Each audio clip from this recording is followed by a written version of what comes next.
Hello and welcome to Crypto News. Today is April 6, 2023, and the top crypto news is as follows. We will start with our banks, which are not doing well in America, and I am referring this time to Western Alliance, whose stock is falling because people are starting to take their money out of that bank because everyone is afraid it's the next one to fail. And that's exactly why its stock is down a little over 12%. The stock has somewhat balanced out because the bank has come out and said that people have stopped taking their money out through it.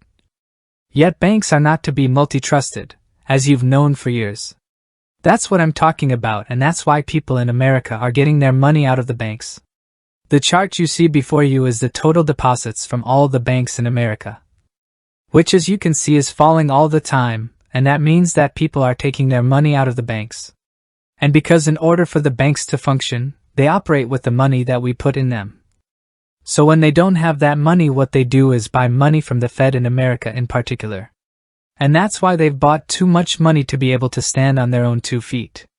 And we go from negative news for the banks to a positive one for the banks, and I am referring to Post Finance, which is a bank that, if I'm not mistaken, is 117 years old and is wholly owned by the Swiss government.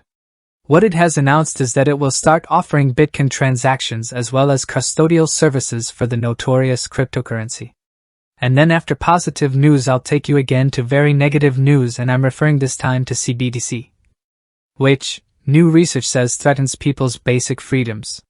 So according to the Cato Institute has published a report which claims that digital currencies, CBDCs, that the American government and the rest of the world's governments in general want to make, can pose a threat to human privacy and violate basic civil liberties and basic economic freedoms of citizens. Which is something I've been saying for a very long time, and at this point to say what threats a CBDC might pose to economic freedoms.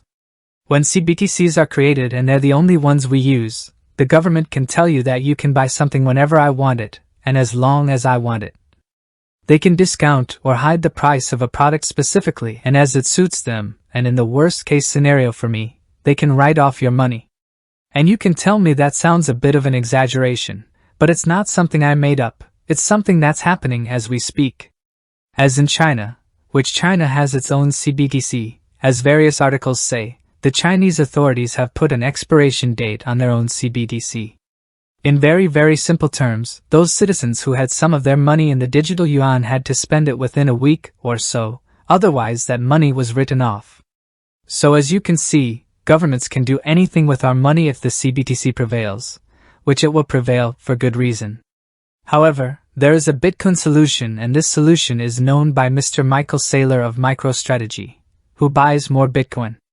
MicroStrategy has bought 1045 coins, worth $29.3 million, has spent a total of $4.1 billion to buy Bitcoin, and has a total of 140,000 Bitcoins that have an average purchase price of $29,803.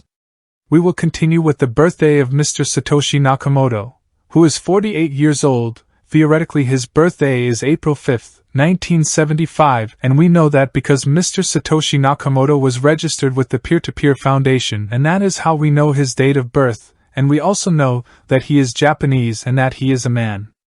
However, as you already know, we do not know whether Mr. Satoshi Nakamoto is a man, whether he is a woman, whether he is one of the most people, or even whether he was a child when he created Bitcoin and was a minor.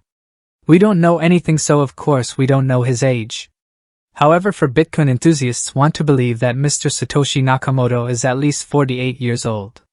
We will also go to our last news of the day, and I am referring to the Arbitrum Foundation, which finally remembered that it has a DAO and states that it has committed to keeping the 700 million ARB tokens it has and will not move them or do anything with them until there is a decision on the DAO.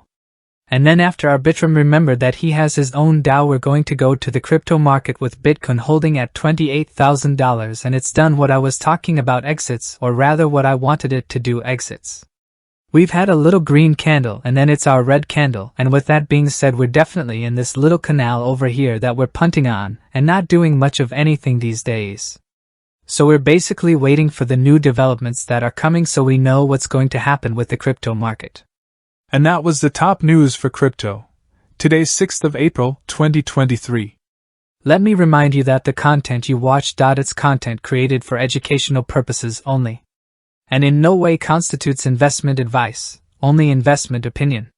Please subscribe to the channel, leave a like and a comment, which comments can be replied to at the end of the episode.